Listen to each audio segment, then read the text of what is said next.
crosses commemorate those who lost their lives, and certainly we remember those who were innocent victims in the Twin Towers, the Pentagon, and Flight 93 that crashed in Pennsylvania. We remember the first responders, and as Christians, we're also called to forgive our enemies.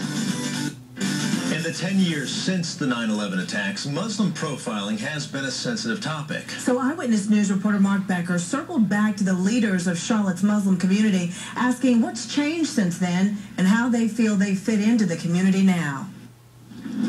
Now look at Charlotte.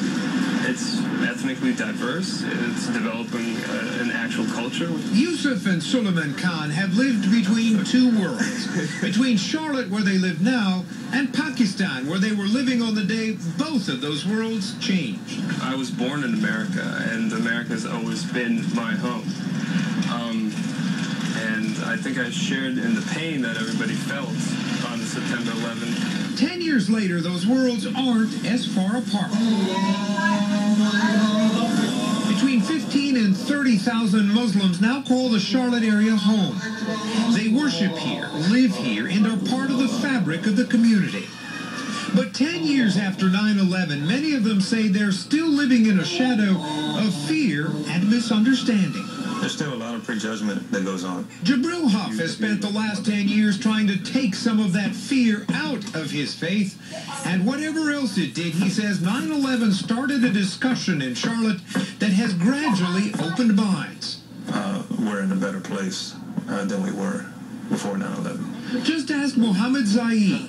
10 years ago, he was in Afghanistan and could hardly have imagined that he and his family would be here and feeling welcome. The places I live here in Charlotte, my neighbors are the residents. I mean, they're very good people. They are very good with me. But acceptance hasn't always come easily. 9 months after 9/11, security was extremely tight as 2 Charlotte men were on trial for supporting a terrorist group in Lebanon.